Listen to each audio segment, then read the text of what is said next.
Hey there, I'm Allie Ernest. I'm a science fiction and fantasy author, and welcome to my channel where I share my tips and tricks of things I've learned along the way of my author journey, which is what this video is kind of about, is those tips and tricks I've learned to help me out because I was really lost when trying to develop characters. Yeah. So I'm gonna give you a quick backstory of why I came up with my 3-step character creation guide. Sounds really fancy, doesn't it? Yeah. Anyway, so I wrote 2 novels, and in the second novel, I tried to pants it basically, and I fast drafted it. I say fast draft, I didn't fast draft it at all. I basically just wrote it really fast. I wrote 150,000 words in 3 months. 80,000 of those was during NaNoWriMo of 2018. And I was really excited because I was like, I love the story. I was so pumped about it.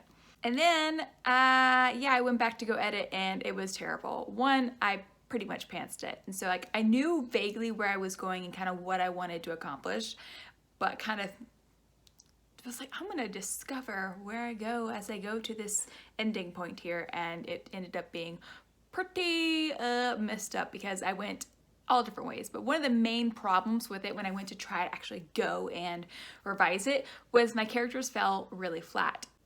I won't say all my characters. My main character, the one you saw everything through, she, bless her heart, she was just kind of a boring character. She didn't have any agency. She didn't really have a voice. And that's kind of where I knew I would need to do a full rewrite and kind of revamp the entire thing. And so I was like, okay, I'm gonna pause. I'm gonna shelve this and I'm gonna learn from it though. This basically is the reason why I created the 3-step character creation guide. So it's right here. Look how pretty that font is. Yay. I think it's called Selima. I got it from dafont.com. It is the bomb. Sorry, I just really like the font a lot. It's so pretty. And if you created that, you're awesome. And you're now my favorite person in the world. The end. Anyway, so today I'm going to talk about that. I'm just going to give you a brief overview of it and then go through the example. If you're wanting more of a workbook and more detailed instructions, if you actually want this pretty copy, you can actually download it from my website at www.allieernest.com. I'll leave that link below as well. So the first thing you need to do is you need to find some sort of inspiration. So that can come from anything. It can come from real life. It can come from a book. It can come from whatever. It doesn't matter. Just find some sort of basis for your character. I highly recommend you find a picture though of the character, or you find something that relates to your character if you can't find a picture of your character. Sometimes what you have in your head you can't really find. If you can draw it, that's even better. That's actually one of my goals, is I want to be able to draw my characters one day because I like drawing. I'm not very good yet, but I will get there. I'm going to keep practicing. Anyway, so find a picture of your character if you can. If not, find something that kind of reminds you of your character, just so you have a basis. I use Pinterest personally. You get access to my character ideas Pinterest board if you sign up for my newsletter and download said workbook. Just saying, shameless plug. Anyway, so find the inspiration, grab it, copy paste it onto a Word document or print it out and put it on a notebook, because the next part you'll need is something to type on or something to write on. I personally like, in step number 2, is to actually use physical pen and paper. Grab something like that, because step number 2 is just to brain dump all over the page. That doesn't really need a whole lot of explanation. You're just gonna write whatever comes to mind regarding the picture or the character. Just write it all. It doesn't matter if it doesn't make sense. It doesn't matter if it's stupid.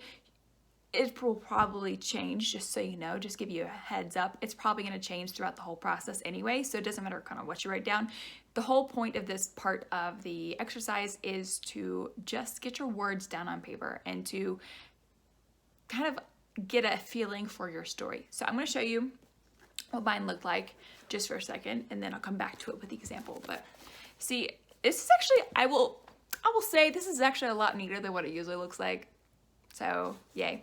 But you can still see how I crossed out stuff. I wrote sideways, wrote on here. Like, this is kind of a mess, but like I said, it's a lot neater than it usually is. Anyway, do that. Brain dump all over the page. It doesn't, like I said, it doesn't matter if it makes sense or goes together. You're just putting your thoughts on paper in whichever way you can, because you have to get them out of your head so then you can organize them in some capacity. And that will lead us to number 3, which is the character interview. So the character interview is one of those things I have a love-hate relationship with. The hate part would be the rigid ones. The rigid ones might work for you. And by rigid, I mean they say like name, birth date, strengths, weaknesses, fears, body type, physical characteristics, hair color, eye color, you know, what those type things. Those don't work for me because they're too rigid. I like a little bit of leeway, a little more of a creativity aspect of it. But like I said, if that works for you, you go ahead and do that. Do what works for you. But for me, I was kind of scared off by those because those had never worked for me in the past because they were just boring.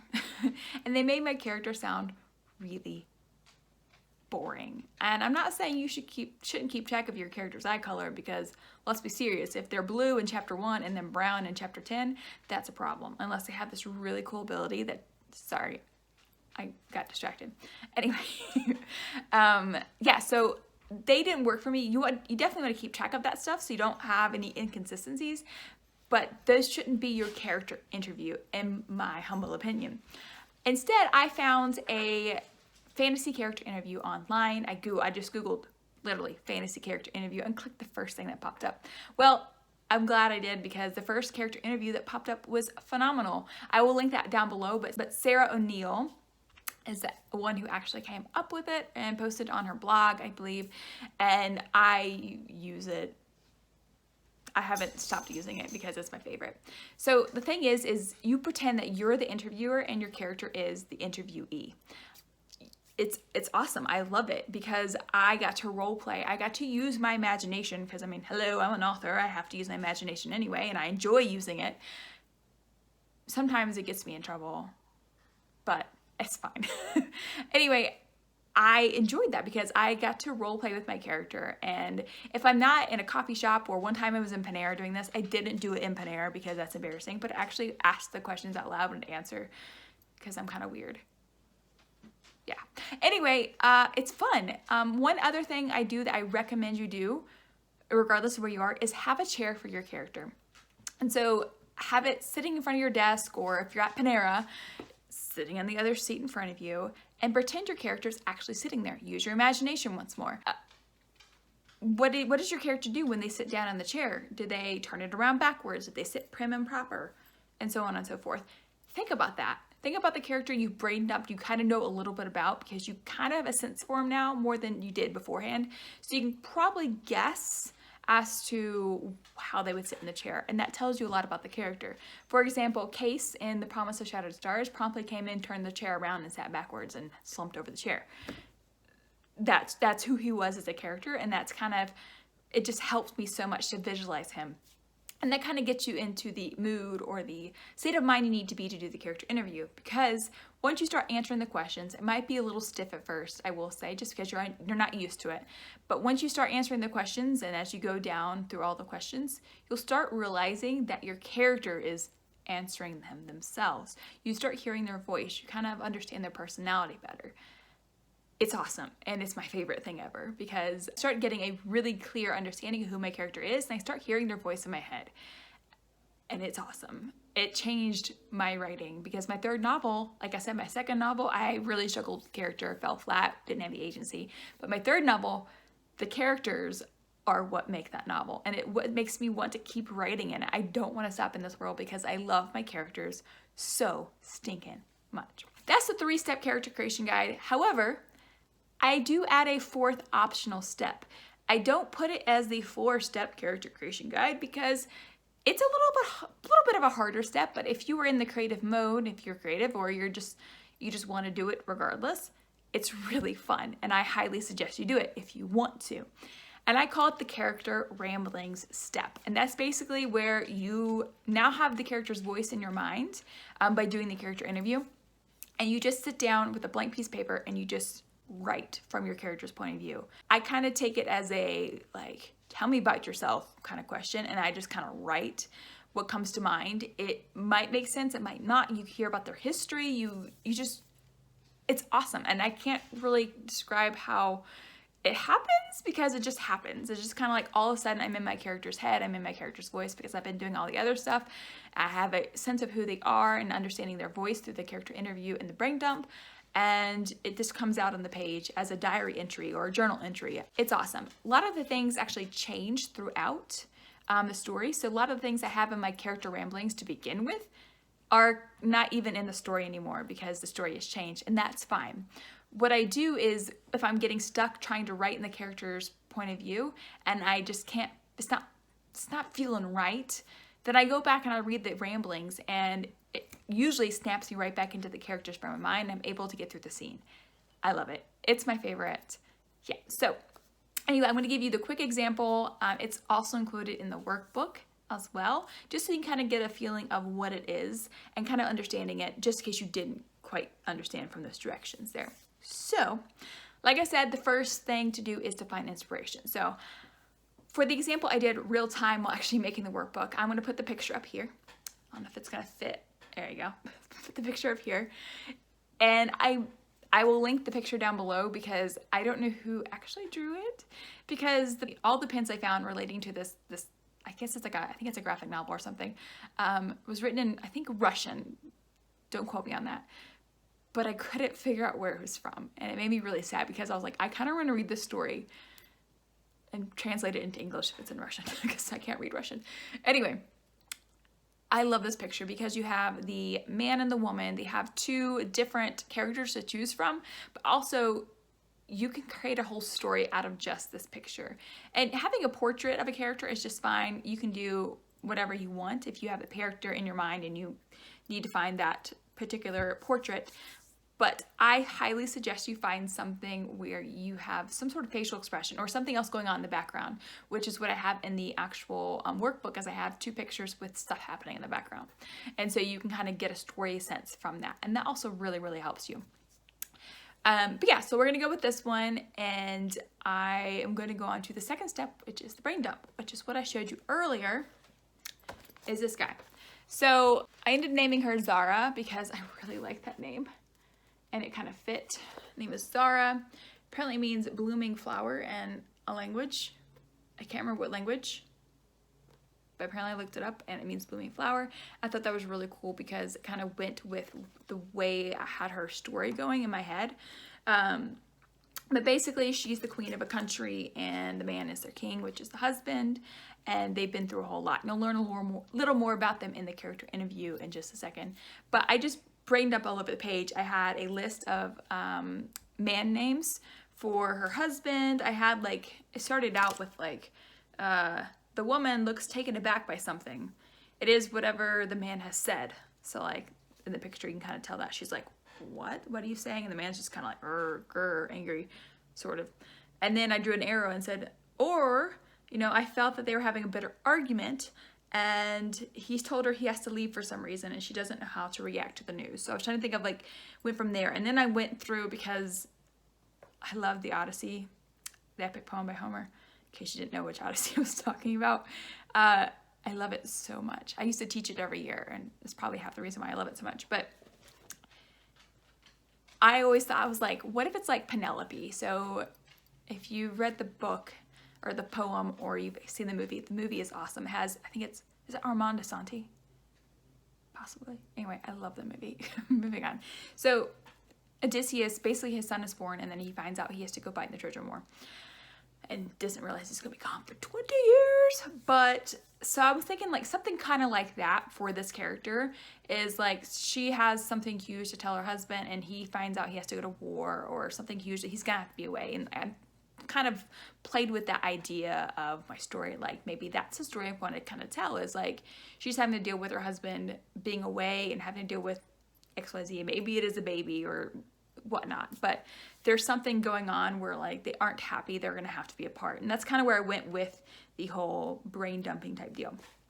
Yeah, so that's kind of it gave me a small idea of kind of what I was looking for. But then I moved on to the character interviews. I'm just gonna give you 3 questions just because I don't want it to be very long at all. Sorry. Sometimes I just do accents because I love accents. I'm also really bad at accents. Side note, I used to get accent requests when I taught because I like to teach in different accents. I have a really good Transylvanian, but I'm not gonna share it with you here because you'll be jealous. Anyway, so the first question in the interview is, what is your full name? Middle name included. So this is my character's answer. My name is Zara, that is all. My parents were poor people in our old country, and the poor do not have family names. Now that I am queen of this new land, I should take my husband's name, but his is only 2 years old, seeing as he used to be as poor as I. It just doesn't feel proper, and I feel like I would be turning my back on my people if I were to take it. So that kind of answered that. It's kind of stiff right now just because I wasn't completely sure where I wanted my character to be, but you kind of get the sense of that. I'm going to move on to the question 2. Oh, I meant to tell you, I did pull up a chair and Zara sat very primly with straight back with her hands folded in her lap, just in case you're curious. Number 2 is, where were you born and raised? I was born on the eve of the summer solstice in Baivia by the black glass sea. If I close my eyes, I can just smell the salt in the air blending with the rich spices from my mother's favorite dish, crisp hot pepper bass on a bed of lemon rice. Mother once told me she'd eaten that very meal the day she gave birth to me. I miss her and father with every breath I take. I had a happy childhood, yes, until the soldiers came, that is. And number 3, were you popular as a child? Explain why or why not. No, I was always too shy. I did not have any siblings either, so I grew up with very few friends. Rayan, which is her husband, Rayan being one of them. Rayan was different then, more carefree, he smiled more. The war changed all of us, though. I do not blame him for smiling less. I really like the idea of this story, and I'm probably going to go back to it because I kind of like it. Anyway, that was my character interview. So sometimes when I'm writing, I stop here and I just go ahead and start writing. However, for The Promise of Shattered Stars, I took it a step further and did the character ramblings, which I found was really, really helpful.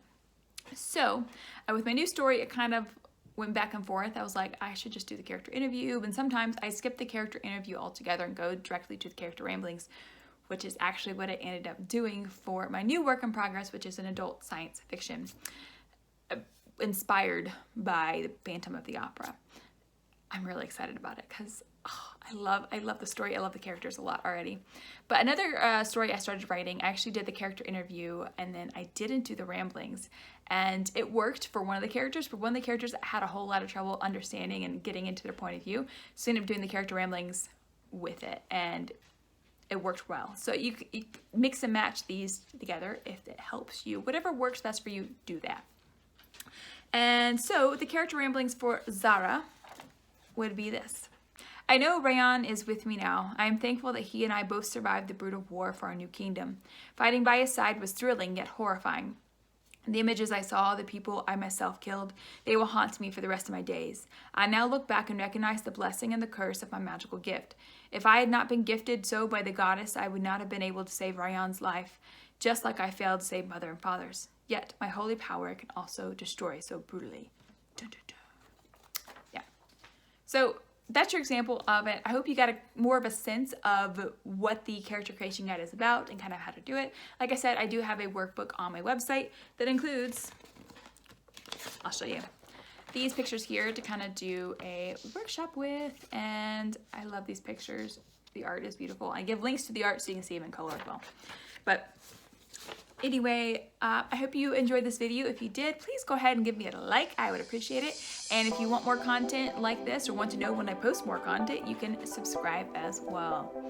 Yeah, well, anyway, I hope you have a wonderful day, and I'm going to peace out, but happy writing.